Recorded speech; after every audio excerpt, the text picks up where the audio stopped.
Audio, it's another.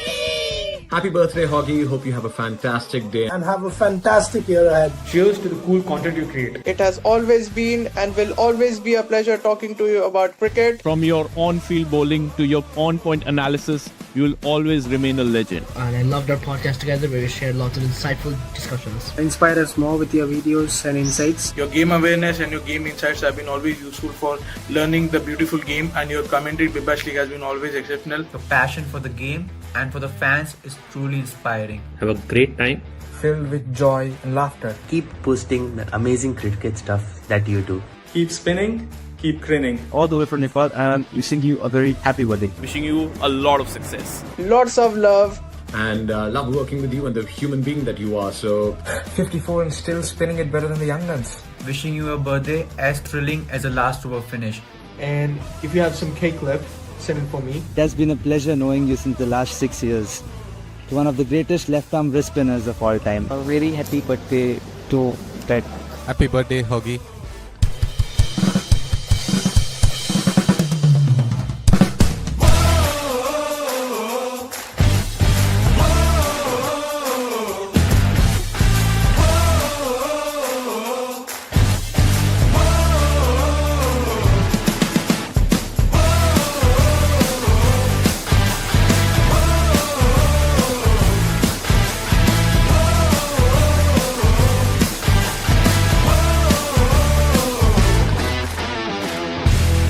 happy birthday, Hoggy. Well, that was brilliant. That was brilliant. We won't go into the bumper and we won't have a little bit of a break there. But thanks very much for everyone out there that follows me. Thanks very much to everyone out there that supports cricket and every now and then just pops in and has a listen to what I've got to say, because it's just sharing the insights and trying to keep the game positive moving forward. Yes, there are a few controversial things that we want to talk about.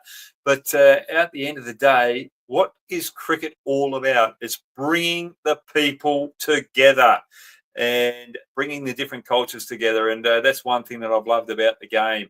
I wouldn't have travelled as much as I would have done if it wasn't for cricket, and I would not have met all you lovely people out there as well, across the ocean from here in Australia to the subcontinent, to England, to South Africa, through Europe and so forth. I've been a very fortunate man, and thank you very much for your love of cricket.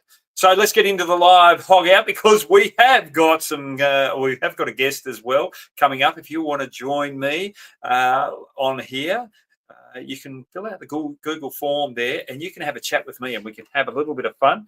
And there is a guest here that's going back to India after finishing his degree here in Australia, and he's learned a bit of Australian slang, or should I say slang, and we can test him on that as well. But anyway, India played England last night. Well, India rocked up, England didn't. But again, after the T20 series, England winning that 4-1 now. The one-day series just going into the Champions Trophy. England want to turn things around and start getting a little bit of momentum, but they can't. India have changed their team from what they had in the T20 format. They've gone for some batters in their list that bat in that longer form, a little bit more conservative than the T20 players, and it's paid dividends. They were sensational last night. And we'll go through the cards just quickly, okay, if you can get them up. Now, I've got to move my camera because the other day I was all over the shop. But let's look at that. England batting lineup, Salt and Duckett up front were absolutely sensational. Butler was brilliant again. And there's a lot of talk about Bethel. He's only new to the game. He's only played a small amount of first-class cricket. Over in England, they're talking about why is he getting the opportunity in Test cricket? Why is he getting the opportunity in one-day cricket? Because he can bowl a little bit of left-arm off-spin and he can bat well as well. And he's very good against spin, as he showed last night with a wonderful 51. But 248, not batting their full 50 overs, was a little too short.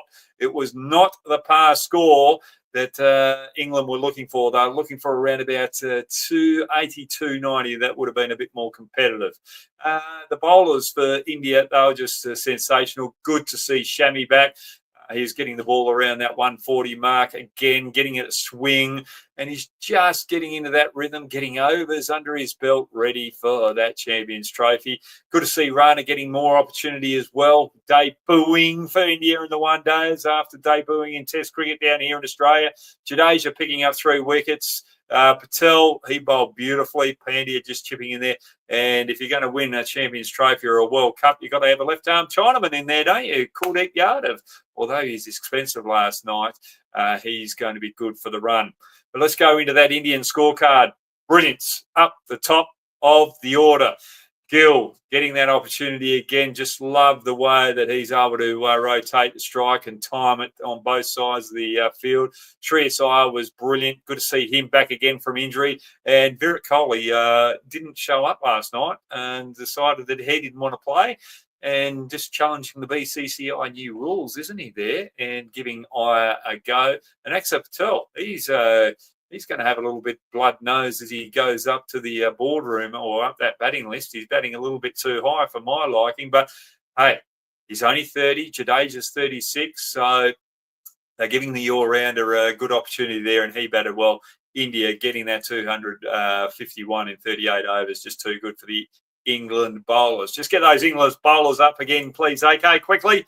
Look at that Archer bowl with absolute pace. Mahmood just couldn't get his lines as well as he'd like. And then Kaas, he's a promising bowler, but just got a little bit of tap last night. And Rashid, one of the best leg spinners going in the white format of the game. And he probably is the best bowler that England have got out at the moment. He controls those middle overs and is able to pick out those crucial wickets as well. Very hard to get away last night. And Bethel just showed his little bit of talent with the left arm off spin. That they're going to use him a little bit more as he gets more experience. But there's a few top performers. Let's get into it, okay? Firstly, Shubman Gill with his 87 off 96 balls. The thing that I like about his innings last night, he wasn't overly aggressive. When it was short, he just timed the ball and he just placed it in those square boundaries perfectly, just using the pace of the ball as well as off the back foot on the offside as well. And when it was pitched up, he's able to drive straight down the ground. He's starting to really develop a great game. He already has a strong game, but he's just shown that if he wants to go after the bowling, he can. But if he wants to be a little bit conservative and play a more conservative innings, he can still have a high strike rate with good effect as well, keeping the percentages in his favour. So well done to Gill last night, knowing that it was a small run chase, losing 2 early wickets. He played within himself and played the ball more along the ground and over the top. Well done to Gill. And then Shreyas came out as well and made a quick fire 59 off 36 balls. And when you get an opportunity like that, Virat Kohli not showing up for the game, and then all of a sudden you get that call, you've got to make the most of it. Now, that's going to give the Indian selectors a little bit of a headache as they move forward. Who are they going to play in the lineup, especially in those in the lower order? Or are they going to play Rohit Sharma with his form out at the moment, or get someone else to captain and maybe have Gill open the batting and Shreyas come in and probably bat 4 and move Virat Kohli up to number 3? That could be something to talk about before the Champions Trophy starts. And there was one other performer last night with a bat. It was Axar Patel going up the order.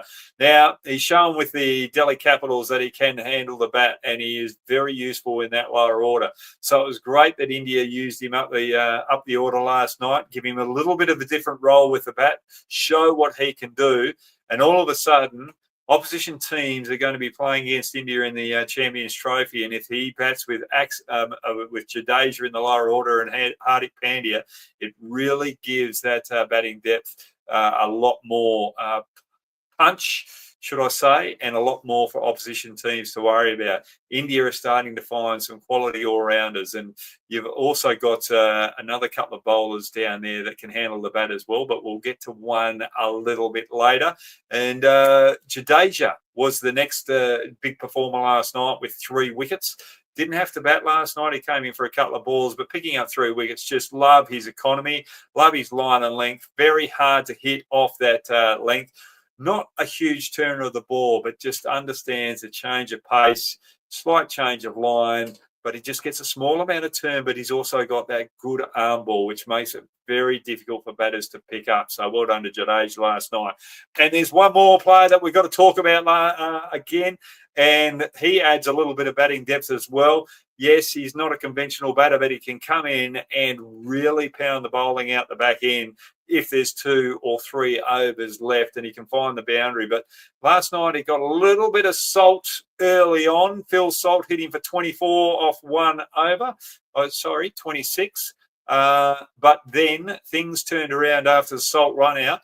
And Rana picked up 2 wickets in 1 over, then got Livingston, who just wanted to attack the bowling a little bit too early rather than just work his way in there and try and get England back into the game. And Rana turned things around with 3 quick wickets. And that's like everything in life. Things aren't going your way. Your old mindset keeps ticking over. And if you keep thinking in the negative, you just build a bigger hole for yourself. But if you can just stop that flow of negativity, sit back, take a few deep breaths, try and clear the mind and think about what you have to do, what you want to bowl all of a sudden, and think about staying in the contest. What do I have to do now to stay in the contest? Things turn around very quickly. So Harshit Rana, the debut didn't get off to a good start in one-day cricket, but it turned out to be an absolute beauty with 3 big wickets there of Duckett, Brook and Livingston. So well done to Harshit Rana in his debut game. Now I'm just going to look down here. Anupam's joined us. Anupam DB before we get, or as we get our guest up.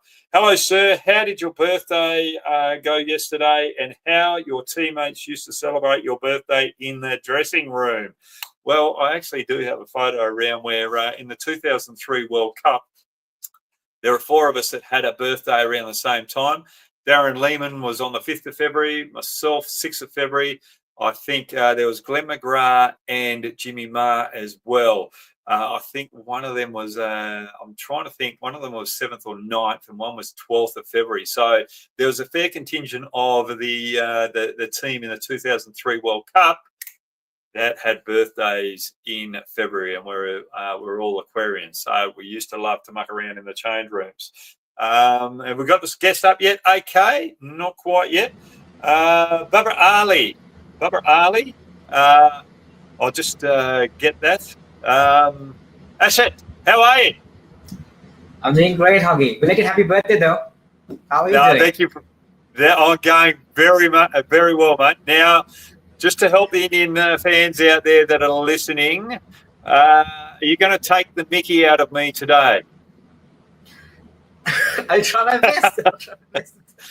When we say take the mickey out of someone, that means we have a little bit of fun. So you're a little bit sarcastic with them. You're joking around with them.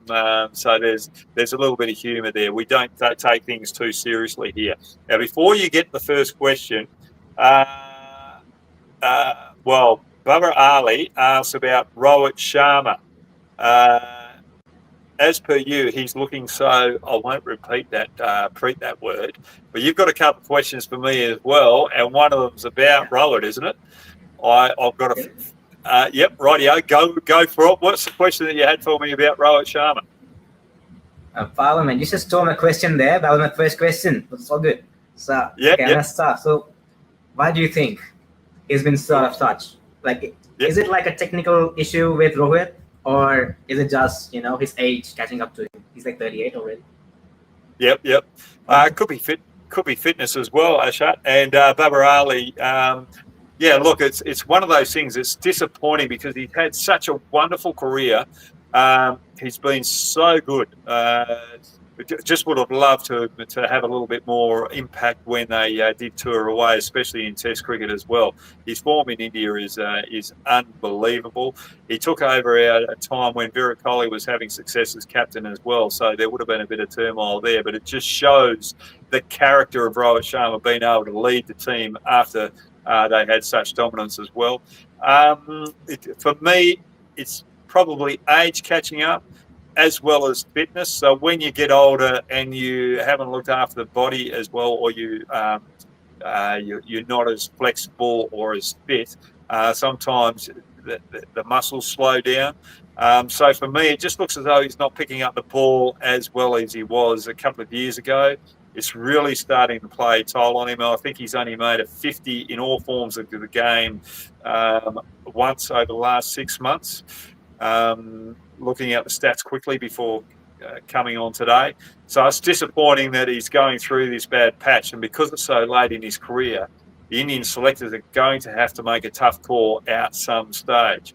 And going into the Champions Trophy, you've got Shreyas going so well, Jaswal going well, Gill going well, and then you've got Virat Kohli coming back in as well, and Part. So who's got to miss out to keep Rohit Sharma in there? Now, if you've got Rohit Sharma in there where he's not performing well and you want to play some more rounders down there or an extra bowler, you're putting pressure on that lower order as well. So do they make an early call now, or do they hope that Rohit Sharma finds a little bit of form through that Champions Trophy and take the risk? The thing is, how long can you put up with this this run of outs? That's the big question for me. And it's nothing. It's just the nature of the beast of cricket. If you're not performing, sometimes you've got to move on. It doesn't matter who you are. What's your take on it, Asher? I mean, I do tend to go on with like what you said. I think it's just his fitness and his age finally catching up to him. Yep. Like also on that note, I want to get to know, how did you do it? Like when you made a comeback back in 2008, how did you do that? Like you were, I think you were of the same age, right? Yeah. As well. Yeah. I think I was around about 40 actually when but look, there's one thing there. I've got my hero here in Australia, and I won't mention any names, but most people who've followed me know who it is. He's a great family friend. He retired and then sort of just had a little bit of how can you say, a bit of green grass. Went on the green grass. Didn't look after the fitness, then tried to get back into his fitness. And he was always so fit. He was always running every day. He was most professional when it came to fitness for cricket. And I just said to myself, I'm not going to let myself go. Because if I'm going to coach players moving forward, I want to look the part. I want to look, if I'm telling players, right, you've got to keep fit, well, I've got to look fit. You can't practice what you preach. In one sense. But the other thing is too, I went to England when I was 18 years of age and I put on a little bit of put, and it took me a good 6 months to get it off when I got back here in Australia. So it set me back for a good 6 months, and I said I'd never let myself go as well. And I just wanted to play cricket and I wanted to give it the best opportunity I possibly could. And I knew what made me tick. I had to be as fit as I possibly could. I had to train the house down because I wasn't as good as other players. I didn't have the talent as other players. So I just thought, right, I've got to have the advantage here with endurance as well as pace. I really love my fielding, and I've probably was one of the better fielders going around at that stage. And then I thought, right, if I can get my fielding, my batting and bowling up to the standard and be better fielder than other players, that would keep me in the team somewhere along the line. So I was looking at my assets to sort of set myself up where I could cover my strengths as much as I possibly could. And I think Rohit's strength was his eye, his timing of the ball. But now, because he hasn't really looked after his fitness as probably a top athlete should, that timing's just fallen away. And I'm not trying to be mean here, as such, but it's just the fact that from what I see, because he's had a stellar career, as I said, and I want him to finish well. Do you reckon that this Champions Trophy would be his last international tournament? Unless he makes a huge impact, I think the career is coming to an end at international level sooner than later. So I think it could be his last. And it saddens me to say it, But when your time's up, your time's up. The only person who can turn it around is him. So he understands what he's got to do to turn it around. Is it a mental thing or is it a fitness thing? And he's got to have the motivation to make those changes. It's as simple as that. Thanks so much for that, Hogg. So the second question is about you. Yep. Okay. Like, to the people of my generation, you were like the OG Chinaman spinner. We have never seen anything like that, ever. Yeah. And so, like, how did you got into this craft of the left-hand Chinaman? Who was your inspiration, Hoggy? Who's my inspiration? Well, my inspiration basically was I started first-class cricket as a batter. My first Shield game, the day before, we were training in the nets, and Tony Mahan asked me to bowl them in the nets. I'd never heard of a left-arm Chinaman, never seen anyone bowl it, never bowled one myself. I might have bowled one out of the back of the hand with my medium paces in a game, but I'd never bowled one till I think it was just before my 22nd or 23rd birthday. I can't quite remember now. I'm getting old. I'm 54 now. Show my age, but it was my first Shield game. It was 1994, so that was 23, just before my 23rd birthday. Asked me to bowl in the nets, and he said, "You better stick with this because you can land the leggy. You're landing the wrong one." And I just thought, I want to be involved in the game all the time. I want to be an all-rounder. I'm too small. I'm too slow with the medium paces. Let's give this a go. It's something different. And I just thought, right, if I want to play for Australia, I've got to be an all-rounder because the batters are slightly better. Like you had Hayden Gilchrist and Langer, all those particular players which were making more runs than what I was. So I just wanted to add it to my game and add that all-round ability. And luckily, I listened to Tony Mann and was just excited about it and wanted to take it on.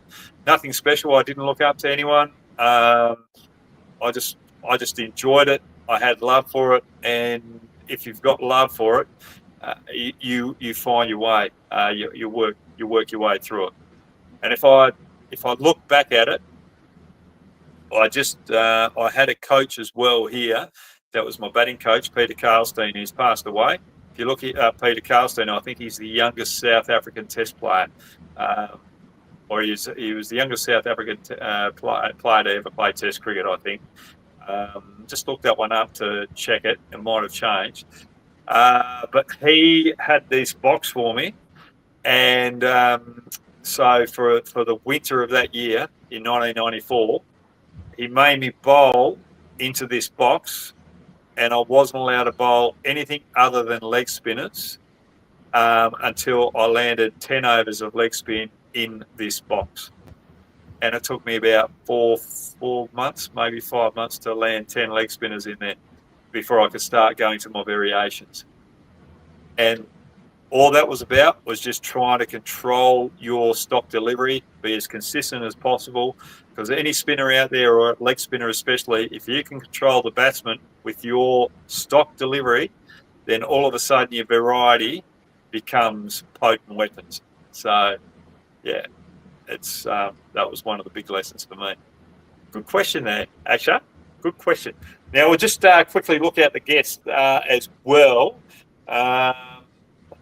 Kanapati, hello sir. Thoughts on SRH this year in IPL? SRH, I think they're going to go all right actually. I think they've got a very good lineup. They've got Pope batting out the top. They're going to be explosive there, and they haven't got a bad bowling lineup as well. And they're going to be very hard to beat. They are going to be very, very hard to beat. So for me, SRH, young fella, they are going to probably be in the top 4 at the end of the year. Okay, another one, please, Akshat. What's your next question? Okay. So it is a bit against your team actually, against Australia. Yeah. So bear with me, eh? Yeah. So we want to know how to get Travis Head out. How to get Travis Head out? Travis Head out? Yeah. Once he gets his eye in, like he sees off Shami and Bumrah. It's a Champions Trophy semi-final. He sees off Shami and Bumrah. He's got his eye in now. We got Kuldeep Yadav to take his wicket. He's a Chinaman like you. How would you set Travis Head out? He's set. If he's set, he likes to swap slog sweep, but he likes to go straight as well, and he likes the cut shot. Now there's the way I'd go about it, and the Kuldeep's slightly different to me in a sense. Kuldeep bowls a little bit more round arm than what I do, and he bowls a little bit more side spin than what I do.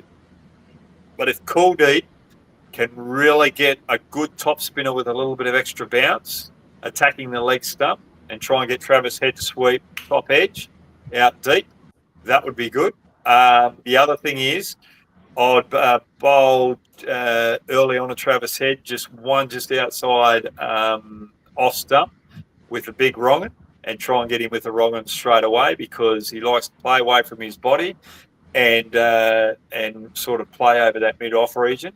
And with the wrong'un, if he doesn't pick it, you've got him bowled. And then the other ball, which I've got him out a couple of times with, which I didn't really bowl too much, is just bowl one a lot wider as well. Try and get him to cut something a little bit fuller, but with more overspin, little nick, caught at the keeper, or out your 45 when you're playing the one-day form, because he's going at it hard. If it's a thicker edge, you get it caught behind point. That's how I'd approach it if I'm bowling to him for early on. If he's holding on and wants to go after me, I'll be just trying to sum up, right, I'll be watching his backswing. If his backswing, you can tell with his backswing if he's going to go a little bit harder. There's a little bit of preempted there. And I'd be looking to go for the backspinning Yorker as well at some stage. So if he's looking to sweep me, I'd bowl a little bit shorter. And then just sense when he wants to charge me, go for the back spinner and try and York him there. That's how I'd go about it, as simply as I possibly can. Kuldeep, you can listen to this video after the Champions Trophy. Can we get this video out as soon as possible? I need to snip it out. Kuldeep needs to know. He does. Now I'm going to quickly go here. Matthew White, can Bo Webster be selected for the Champions Trophy? Would he be better option than Aaron Hardy? Well, Matthew White, that is a very good question. I think Aaron Hardy's done a wonderful job. Bo Webster's done an incredible job as well. I'd love Aaron Hardy to go over there because he's a teammate of mine here in WA, not just with West Australia, but club cricket as well. So he grew up in my club. So I really want to give him the opportunity. It's a tough one. I think you might be able to take both of them over there to the Champions Trophy. Mitchell Marsh is out. There's another couple of injuries as well. Bo Webster and both Aaron Hardy can bowl a little bit as well. So if they can find a way to put both of them in the squad, that would be good. But I'd like to probably go with Bo Webster at this stage. He's got those opportunities for Australia at Test level. This is one-day cricket, a little bit longer format. He's shown that he's got the resilience to be able to be conservative in those early overs, but also power at the back end as well. So I'd slightly go with Bo Webster. I think Bo with the ball as well, not as injury prone as and Aaron Hardy at the present moment. So if you want that all rounder, I think Bo Webster would get the nod. But if Aaron Hardy was fit, I'd definitely be picking him in front of Bo Webster because I'm a West Australian. Good question there, Matty White. What's your next question, please, Akshat? Just a couple of follow-up on this one from Matthew. Yep. Do you reckon since Marcus Stoinis has retired, yep, can we get Bo Webster instead of him into your Champions Trophy squad? Yeah, definitely. You can replace them. So anyone who's injured or retired, you can replace them straight away.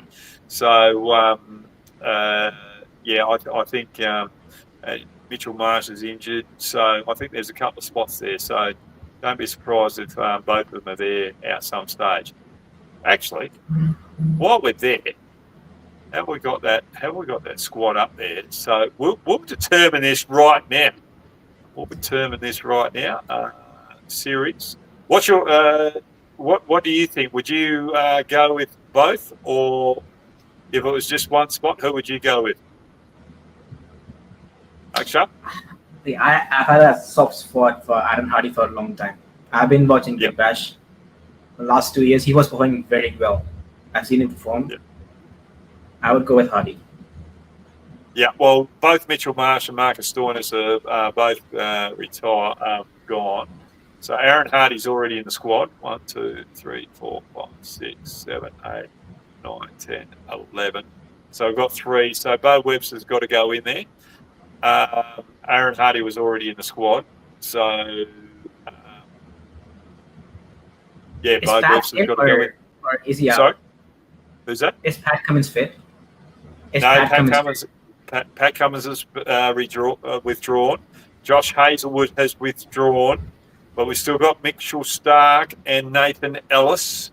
It's okay. We've got to find a couple of fast bowlers to fill the void there.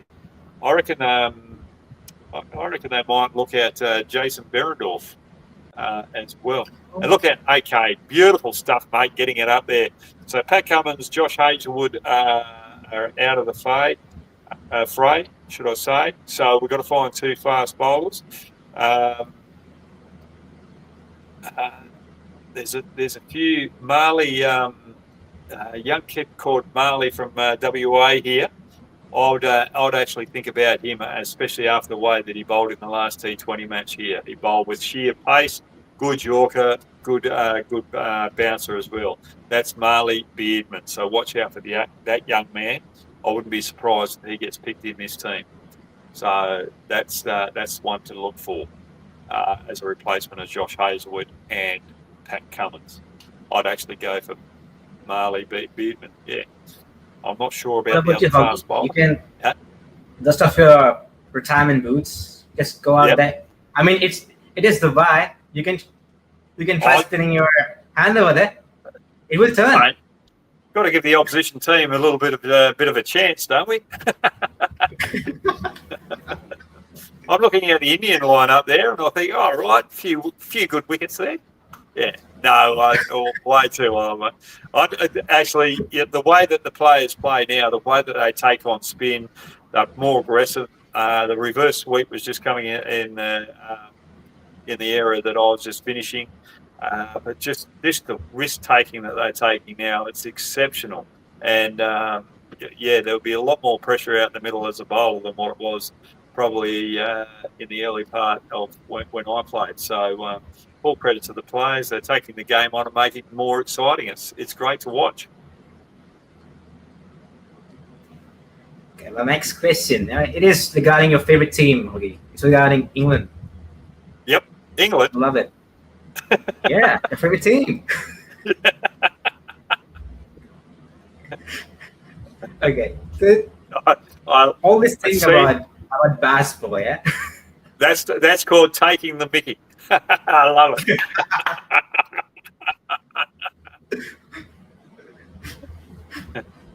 So, what is basketball? So, before the 2019 World Cup, they used to go hard at like every ball. Yep. Right? That was working for them then, right? And they're still doing that right now. They have termed it basketball, but not doing anything. They're losing every series. I see them every time I turn on the telly. They're losing the game. Yep. I think the Basballs are really hyped up. I just think if you look in the past, there were aggressive teams there now, and there's aggressive teams there now. But the problem with Basball, if you look at Liam Livingston's dismissal last night, he was under pressure. And what was the go-to shot? It was charge down and swing from the bootlaces. There was no mythology about it. The head was up. It wasn't in good body position. So, there's a little bit of a concern in that way. So you want to play that aggression, but when you're under pressure, if you're playing a big shot to get out of that pressure, where it's not controlled, you're not putting the percentages in your favour. I remember batting with Damien Martin once in a one-day game, and the run rate was starting to slow a little bit, and we had a bit of a mid-wicket conference, and he just said to me, right, we've got to take a risk here, but when you take the risk, you've got to hit the bowler off that line into an area where you're strong. So if it's a good length delivery and you've got to play uppishly, you've got to look over the covers, Hoggy, because that's where your strength is. Don't go across the line over mid-wicket. Just go over cover or try and hit straight back over the bowler. Perfect bit of advice. So when you're under pressure right now and you're playing that baseball game, you've got to take the shot on where you get yourself into a position where you can actually control the shot, not charge down and swing from the bootlaces, especially when you've got plenty of overs to come. So yes, you play with aggression, but when you're starting your innings out, play with a little bit more controlled aggression where you're slightly putting the percentages back in your favour. So Liam Livingstone's shot last night wasn't a percentage shot.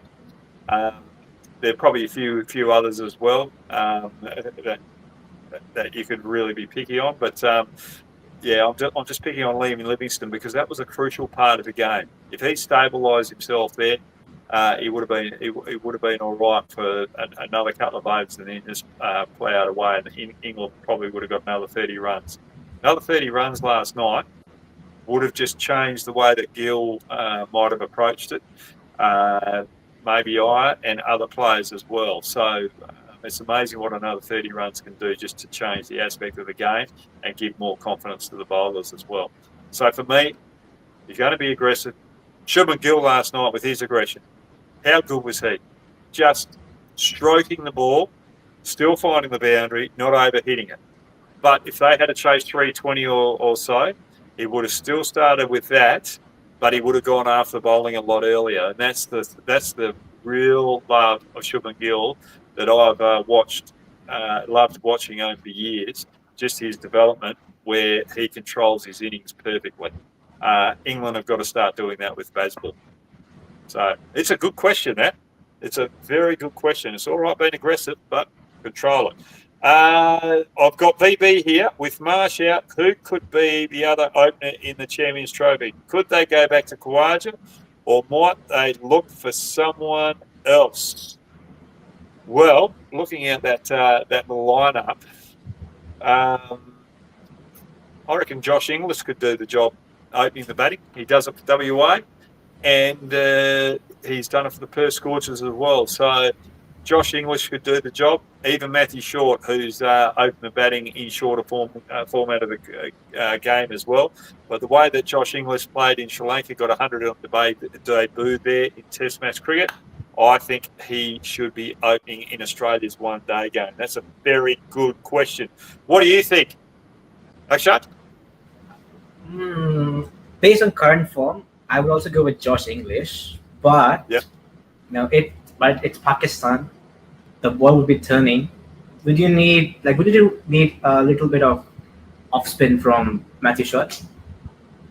Yeah, but we've got Glenn Maxwell there to bowl his right arm form finders, and Adam Zampa as well. Travis Head, Lamarcus Labuschagne could also bowl some spin. Matthew Short with his right arm off breaks. Probably like it with his extra height, but I prefer more runs from Inglis. I love Matthew Short as well. I'd like to see him get more opportunity, but I just think I think you probably got to go with Josh English, especially with the way that he batted here or over in Sri Lanka. So that's a really good question. Have you got another question, Akshat? Yes, I do. So, okay. This might hurt a bit, yeah? Yep. All right, so do you think ODI cricket is done and dusted? Is it gonna vanish? Like, is it just gonna be like just reserved for World Cups and Champions trophies? Like India, you got 2023 World Cup finalists. We played just 8 one-day internationals in 14 months. Well, so you bring up a good point. You bring up a very good point. We're playing a lot of white ball cricket around in T20 tournaments, so T20 cricket. There's a little bit of first-class cricket around. India want to make sure that their test players or their international players are going back playing first-class cricket. Otherwise, you don't get a game. and then you've got to preserve Test cricket as well. So if they want to preserve Test cricket, they've got to and lighten up the calendar. For me, I reckon cut back on one-day internationals, cut back on T20 internationals, concentrate on Test cricket and your T20 franchise cricket around the globe. And as you just said, play the Champions Trophy and the World Cups in the 50-over format, and just play an International World Cup in the one-day format. And just when those World Cups are coming up, you might just have the odd bye series just before the World Cup starts, just so that you get a little bit of practice before it. I just think there's so many dead rubbers going around, and I don't think there's any meat in the contest. I don't know. You get a crowd there over in India, but I think just around the rest of the globe, some of those dead rubbers. So for me, if we can have a World Cup every year and an ICC Champions Trophy every second year, I think that's enough for the shorter forms of the game in both formats. Because then you've got a window of a month or 2 months to play an international T20 tournament and an international one-day tournament. And then you've got your T20 franchise cricket to be played around the Test cricket. So, I don't know. What do you think? I think the way it's going, I feel we're going to go the football route. They're going to have leagues all around. The kind of going to be, it's going to be filled with leagues. I'm not sure when, but I think India will eventually allow players to play overseas leagues as well. Yep. It's just going to be Test cricket, league, Test cricket, league. That's it. Yep. And maybe you know how it's in football. Every 4 years, on World Cup, it's a big spectacle. Everybody has fun. But that's it. No more international cricket. I love the way that you're thinking there, and with the Indian ownership of T20 teams around the globe as well, that's going to force the hand of BCCI as well, probably in 2, maybe 5 years' time, to allow these Indian players to be able to play in those T20 tournaments. So we might. You got one more question, or if you've got anything off the top of your head, you can ask me, because we've got one more question here that we might take.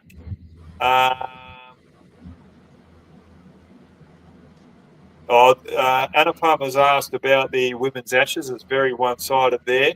We've got to get the competition a little closer in the women's game. The good thing about it is India are going to... India, their under-19s team winning 2 World Cups in a row.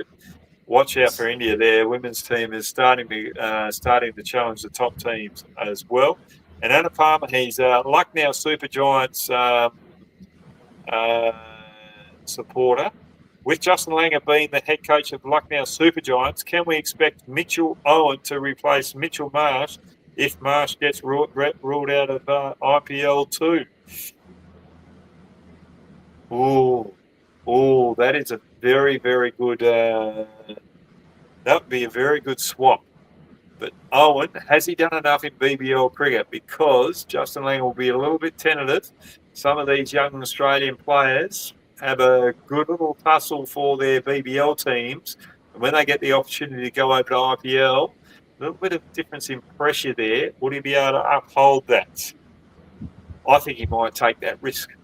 If he can't find an all-rounder, he'll look for someone like Owen to take on the bowling, especially now that he's got that other aggressive player. Who's the other aggressive player that's captaining them there now? Left-handed batter, keeper, Rishabh Pant. Yeah. So someone like Owen to take on the bowling, and then Pant coming in lower down the order. Lucknow Super Giants will look good. Now, Akshat, thank you very much for joining me. Thanks for the questions. Now, you've just you've finished your certificate or your education over here, your studies over here in Australia in, what is it? Computer science? IT, yep. And you're going back to Jaipur soon? Yes. Yep. Who do you go for in the IPL? Rajasthan Royals, Jaipur. Beautiful, beautiful. I hope Becky Mysaw's not watching this because he's the owner of Kolkata. He sent me some birthday wishes the other day, but We also did too. Yeah, Kolkata Oh, Knight you Riders stupid and Rajasthan Royals are my two favourite teams. And Rajasthan Royals and KK both sent out my birthday wishes. And that's what I love about both franchises. They play for them both, and they still look after me, and it's a beautiful thing. So thanks very much for that. But if you want to be like Akshat, join me on live at YouTube on the Hog Out. Well, fill out the Google form. How easy was it, Akshat? Didn't even take 5 minutes.